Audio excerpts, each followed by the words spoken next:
guys, welcome back. I am going to be sharing some details from the cutest vintage inspired party that we hosted over the weekend. You guys know I love thrifting. I show you a lot of thrifting, and lately I've been able to show you more decorating and more homemaking as we were finally getting settled in this house. And so I'm so excited to share these details with you. All of the decor, most of the decor, was DIY or thrifted and very vintage and just adorable. So I'll be sharing that as well as some general tips for entertaining and some like mindset perspective things that have helped me overcome any fear I have of entertaining and really find joy in it. So I think I have 25 tips, ideas, whatever you want to call them.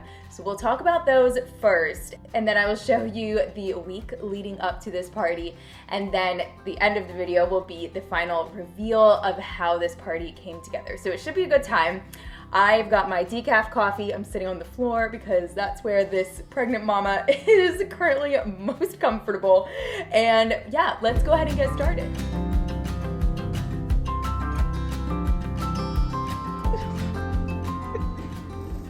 Okay, I lied.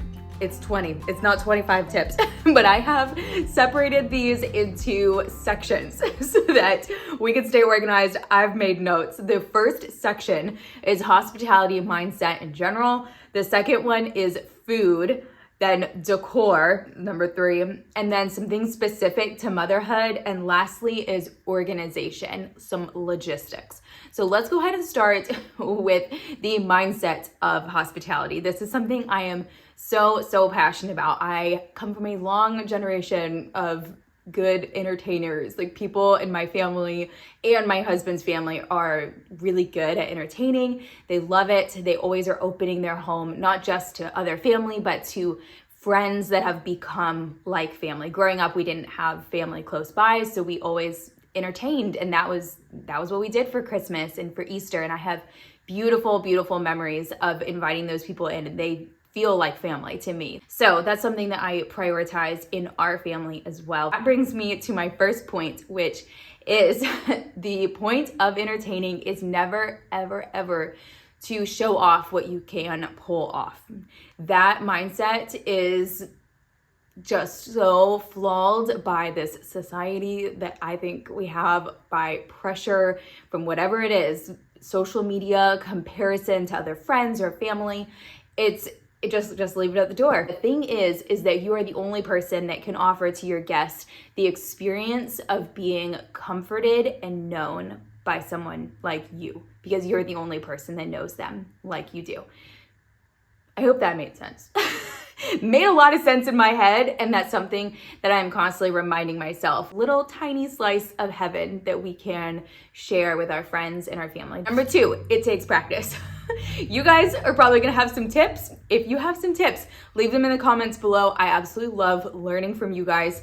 Seriously, I have learned some beautiful little nuggets of truth from you guys, and when you guys reference scripture, you just pull things in. I absolutely love that. So leave comments down below if you have any of your own tips, but know that it takes practice. Start small and follow a routine and rhythm that works. Something that's worked before, repeat it. Do the exact same thing until you feel super confident in it, and then you kind of can add on to it. Let's talk about probably the most important thing. This is our section 2, food. And it can stress me out, but it is also just like the most important thing. If you have the food, if you have the drinks, everyone is happy, everyone is good, everyone is served. So some things that I do to keep my budget down and to keep it very simple and not chaotic is I plan the menu months in advance. This way I can get things on sale.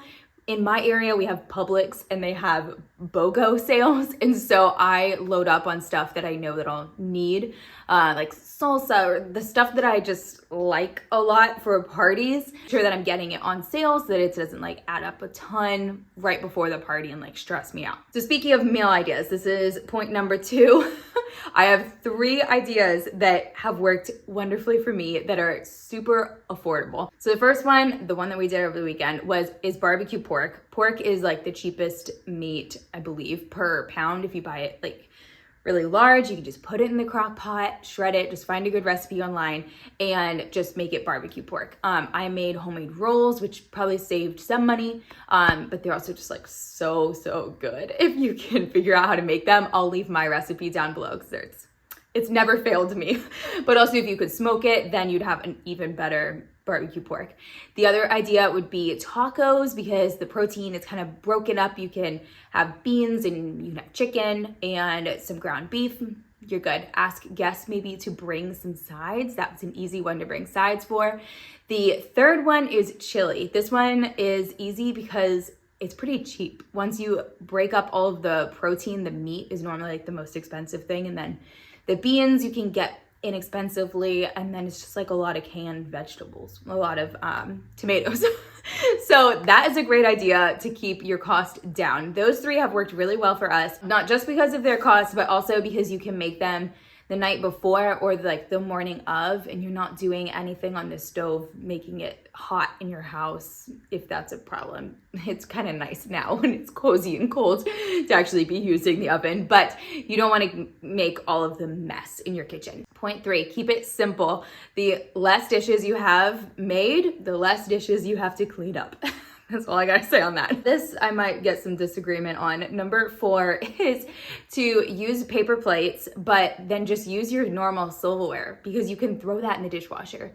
Unless you don't have a dishwasher, then maybe you use plastic. But I think it's a lot more sustainable. You're not using all the plastic, and who wouldn't prefer to use a metal fork than a plastic fork? I definitely would prefer to use the metal one. So I just make sure that they're all clean, and then we have like the salad forks and the dinner forks, and people can just use whatever. They can just grab whatever they choose. Like we have enough kids in our family, I guess, that the kids choose the little ones. So it works out. Number 5 is to plan to have leftovers. Leftovers are great. It means that you had enough food to go around, but plan what to do with your leftovers so that you're not ending up wasting food. I plan that I'm gonna have a lot of stuff to freeze. So I have the freezer bags or like those tinfoil containers that we sometimes use, and just put the meals right into the freezer right after. So it's super easy. Maybe if you know a mom who's about to give birth, you can package up one of those freezer meals and bring it to her. At least those are some ideas. Okay, number 6 and last tip under the food category is to do not hesitate to ask people to bring stuff. But I think that there is a very good way to do so, and that is to make sure that there is a theme so that they know what you are making and they can make a dish that coordinates with that. If you're not going to tell them like specifically what it is, like if it's Thanksgiving, you might want to tell them specifically what to bring. And then what I always do is a little phrase that I put in text when I'm leading up to the party, and that is after I say what I'm going to bring and a side dish would be more than welcome, let me know what you would like to bring, or if you need an idea. And then that gives me an opportunity to ask someone to bring something that maybe might be a little bit more essential. So those tips have worked very well for me. I love doing planned, like coordinated parties. I've thrown some really fun ones, especially in college. When we had a ton of groups of people coming, now it's like bigger families come, so there's not as many dishes, but we did a really fun one where it's tapas, so like small dishes, appetizers, and that was really creative. Like people got really creative. We also got this giant tub of Nutella, and then we asked people to bring like anything to dip in it. People brought savory stuff, they brought like cheese and fruit, sweet stuff as well, and it was just a great time. That was a top-notch party. All right, let's move on to the next category, my personal favorite, which is party decor. So I grouped into this kind of like serving wear as well. So first tip would definitely be to thrift it. You guys have seen me thrift like everything. I don't hesitate to thrift anything because it's going to be normally cheaper than if you buy it new, more sustainable. You're keeping something out of the landfill as well. So think linens, neutral linens that can go on anything, be used for different occasions. I used a tablecloth. I'll show you the one that I used actually outside, and it's green. I got it for Christmas. We used it for Christmas, but it ended up working beautifully for this party, just with a different little runner in the middle. Also think supplies that you would buy new. So I bought some paper straws that were brand new in the package, that were like 25 cents, but I know that those would be $1 at the dollar store, and I would prefer to not buy from the dollar store. Sometimes you can even find like banners and any kind of like little decorations. Usually those will be separated at the thrift store in their own like little, I've noticed them oftentimes in the end shelf, whatever that's called, the end cap of the aisle. Usually they're there. So just get some sometime, even when you don't really know if you're gonna use it, but if they fold flat, then you can just have a bin in the garage of how they're all stacked up. I'll show you my bin. I have lots of little things that I have collected and saved, these banners that get repurposed and reused for different parties. If it was like leaves from a dinosaur party, we used that for a luau party that we had. So thrift it, and then the second tip is save it. So I guess I just combined those two in there. I gotta stick to this list or I'm gonna go crazy here. 3 is do a deep clean the week before the party so that you can then decorate, which is tip number 4, the night or the day before. You don't want to be decorating and doing all of the like foundational stuff the day of a party. At least I have found, specifically with motherhood, that is not a good idea. Things need to be staggered and done far out in advance so that it's as peaceful and as enjoyable as a process as possible. Number 5 is to gather all of your supplies into a basket a month in advance. I know that might seem kind of insane, but for this party specifically, I was collecting things and I wanted to make sure it all kind of coordinated. So throw it into a basket, make sure that all of the linens that you have that you're going to use are in there. I don't worry about ironing my linens, especially if it's a kid's party, like it doesn't really matter that much. So throw them all in there, make sure that they're, folded flat, and that way you have everything in there and you're ready to go when it's time to decorate. And tip number 6 would be kind of more specific to Thanksgiving, which we hosted 18 people for, is make sure that you move the furniture around a few days in advance. Like we moved our furniture, I think it was like 3 days in advance, because I wanted to make sure that it would work, but also specifically with kids, that moving of furniture can sometimes be really jarring for them. And so it is important to give them some time to get used to things so that things aren't overwhelming and overstimulating for them on the day of. That leads me to my next category, which is things specific to entertaining as a mother and with young children. I can only speak to young children. I have a 2 and a 4-year-old with another on the way. So, but these are things that I've noticed really make a huge difference when entertaining with my children, and even just taking them to other parties to kind of be aware of. So if you're not interested in this, you can skip to this time here. We'll talk about the last category. But tip number 1 in this category is to prepare the kids. They probably will not feel comfortable with a ton of people coming into their space. Specifically, I've noticed that children, not just my children, but they feel like people coming into their space are going to take from them. They're going to take their toys and their special stuff away. So make sure that you explain to the child, even my 2-year-old understands this. He is not taking your toy. He's just playing with it. He gets a little turn. He's going to teach us how to play with this toy new, and then he's going to leave it here. That's been critical. So prepare the kids. Number 2, I might get some disagreement on this one, but I don't expect my kids to eat when there's a ton of people there.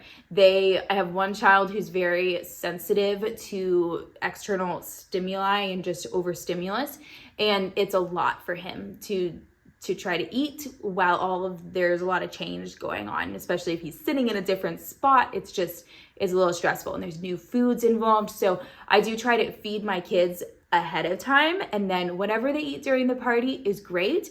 And I plan that they will probably have to eat again after the guests leave or after we leave a party. But that eliminates so much stress of having to force them to eat. I do, though, I do really make sure and encourage that they sit down with their friends. They sit down and they do eat something, but I'm not worried about them eating everything on the plate or like a balanced meal. They might just eat the hamburger bun, and that's okay. Now we're on tip number 3.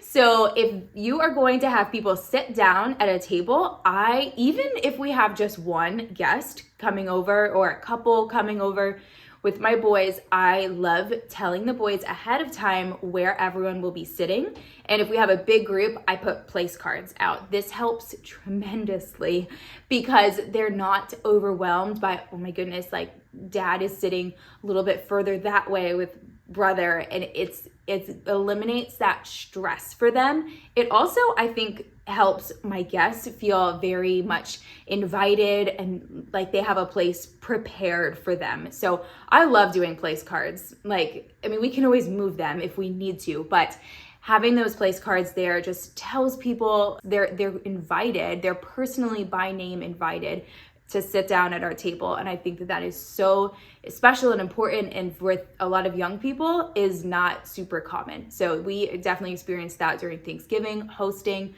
a lot of our younger friends through my husband's work. And they were so touched by like their little name card that I just written in like sloppy cursive. But it does not have to be extravagant, just something, it helps. Okay, last tip under this one is I've started to skip the goodie bag with kids parties. So I used to think you had to do it because we always grew up having a goodie bag, but there's a lot to get ready for a party, for one. 2, I think that most parents are overwhelmed by the amount of stuff and clutter that comes home, especially if your kid is in school. They just bring home all this little things that just end up in the trash after like a day. And so they don't need it. So skip it. I don't think anyone will notice. All right, let's talk about the last category before I take you along through the week leading up to this party, show you our patio and just how everything came together so beautifully. So the last one is organization and like the technicalities behind how I throw a party without going insane myself. And so I like to send out an invite through text. That's what I do. I used to send paper invites with my kids' parties and it was just too much. Text. I like creating a cute little invite on Canva, free Canva, and then that's how I create my thumbnails as well. So nothing fancy here. And they have templates on there that you can just add into. And then I just send that out to friends, either in group text that I have or in like individual text. And I put a message in my notepad on my phone so that I can copy and paste that exact message into my text, and I'm not like typing out the exact same thing every time. So if it's something like details about the food that I would like people to bring, let me know if you can come, anything like that. Keep it super simple and just copy and paste it. It makes it so much faster. In this note on your phone, you're also going to keep a running list of people that you are inviting to the party and keep a tally then right next to it of who has RSVP'd in their count. And 2 is to text everybody that's invited if they have RSVP'd. Yes, then about 3 to 4 days, text them a reminder for the party, just because life gets chaotic, and text them any last minute details, whether it's like parking information, just like park on the street, or if you have a gate code, put it in there so that it's fresh. A lot of people's messages get deleted after 30 days. So it helps to have it like fresh, the address, so that people aren't texting you the day of asking for the address. Just put it in there again. And then this also gives people an opportunity to change their RSVP if they last minute have gotten sick or need to go out of town or something, and you can update your count. All right, so that is all for my tips. Let me know in the comments below if you have any tips. I absolutely love the conversation that has been happening down there on my videos recently. You guys are so encouraging. So add them in there. I'm sure I will continue to grow and add to my tips as I continue to practice hospitality and just learn how to enjoy it more and more. So let me show you how this week came together, and then we'll do a big reveal of how this party came together at the very end. So first I want to show you some some of the banners that I did purchase new. This was this adorable plaid wooden one. I've never seen one like this. And then I also got that paper happy birthday one. And then this felt doggy banner is one that we put together. It was a sewing kit that I found online. Gideon and I put it together and it turned out adorable. And then I just had these napkins that I've thrifted that looked perfect with these colors. I'll show you more of the decor, but I want to remind you, remember that giant pile of tile that we had on our patio that was taking up almost half of our patio? Well, my parents, they being the hardworking people that they are, they took it all out, cleaned it, and got it sealed and ready for our contractor to install next week, actually. So by the time you're seeing this, the tile is about to go in. Our contractor is taking care of that. But this is not the focus of today's video, so I just wanted to give you a little sneak peek and show you behind the scenes of how our patio came together. I know I'm going to make a lot of you guys very jealous that we are able to be outside like this in t-shirts, but that's Florida for you. So we now have all of this space on the patio, so I ended up ordering another matching rug. I showed you guys this in my last patio makeover video. I will link it down below. I absolutely love it. It's very affordable. Found it on Amazon, and it has this Harlequin diamond pattern that I think brings in a lot of warmth to the kind of cold concrete on this side of the patio.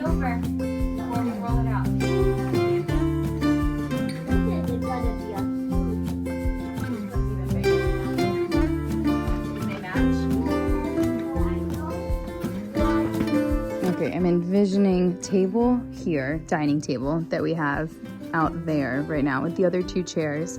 So the other two chairs, we go here. We have another chair that matches this one at the corner or at the end. Then this couch would be moved that way. We got these chairs today at a salvage yard, and I got that table at Goodwill the other day. And so those would go over there. And we have this bench sneaky hiding over there without its pieces, and it could go here or here just for the time being until we figure out more permanent options for over here with the couch. So that park bench that was hiding back there is getting a major facelift. We found this at an estate sale for $5 a few months ago. It was super rusty, so my parents scraped some of that rust off and then spray painted it. And then my dad and Dominic made these new slats out of some wood that we found on Facebook Marketplace. So heading now back inside, I did not get a lot of clips, but my parents were hard at work doing all of the finishing touches in here, putting the trim up at the top for that crown molding, as well as some of the baseboards that just needed to be done and all of the painting and nail filling that needed to be done as well. But now that we are in the kitchen, I thought I would share with you guys a recipe that I absolutely love. It is a no-fail hamburger bun recipe, and so I made a bunch of these. I multiplied the recipe by 6. I don't even know what that would be called. It's not doubled, it's 6. I don't know. But a few days later, I made a few more so that we could enjoy them with leftovers. So I got some clips of Benjamin helping me. I will link this recipe below. It is not a sourdough recipe. If you have been following along, you know I have recently started sourdough and absolutely love it. But this is a yeast roll recipe, and I definitely added way too much water to the recipe this time. So just follow the recipe and you won't have as much problems as I did with this batch. But honestly, it still didn't fail me. They were delicious. You'll see how beautiful they turned out. I just needed to add a lot more flour.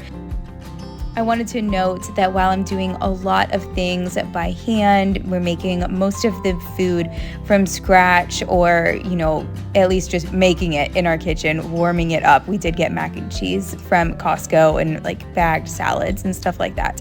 But there is absolutely no pressure to do this. If what you want to do is order pizza, more power to you. That is also so fun and makes for an absolutely wonderful party that everyone enjoys. Who wouldn't love pizza or nuggets or whatever it is that you get from a store? But it is just something that I absolutely love doing, is adding these homemade touches through my decor and through cooking. And so that's what I'm sharing here, and I hope that that just comes off in the right way and that you don't compare yourself at all to the things that I'm doing to prepare for this party. So before these go in the oven, they get a quick rise, only 10 minutes, and then they are brushed with an egg wash and some sesame seeds on top, and you'll see that they come out just absolutely beautiful, golden. So I so hope you will give this recipe a try. I will leave it in the description below. Y'all, I messed up. If you've stuck around this long, I guess it wasn't that bad, but I totally forgot to plug my mic in to my iPhone earlier doing that long clip, and that was like 24 minutes of me talking. So I'm not gonna go back and redo that. So hopefully it wasn't too annoying. You're plugged in now. Anyway, I'm gonna show you how this party turned out, but I just wanted to ask you to like this video if you enjoyed it. Comment down below, even if it's just a little emoji. That always helps support the channel. All right, without further ado, let me show you how this party turned out. On the day of adding the voiceovers to this video, I read for the first time to my 4-year-old the story of the stone soup.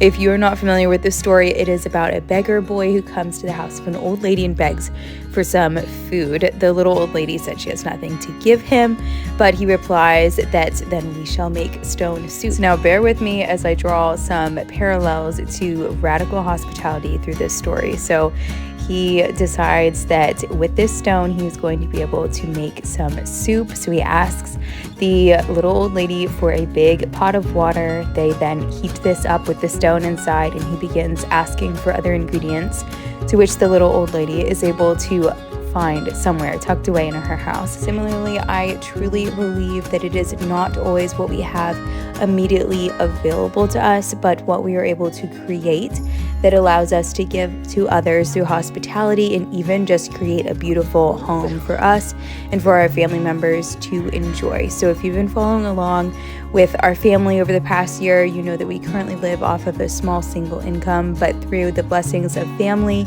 and being able to be very, very thrifty with what we can buy and literally find for free, like on the side of the road, we have been able to do stuff like this. There's no fancy bounce house or hired entertainment or professional balloon arches. That is not the focus. Our focus is just offering what we can, and I have a deep passion for hospitality, and I think hospitality like this can have a huge impact on our communities, no matter the scale. So one person for tea or a larger party like this, I hope that this video has given you some ideas or blessed you in some way. I will be taking you along to the Goodwill bins next week, and man, do I have a beautiful springy haul for you all. So until then, I hope that you all have a very blessed week.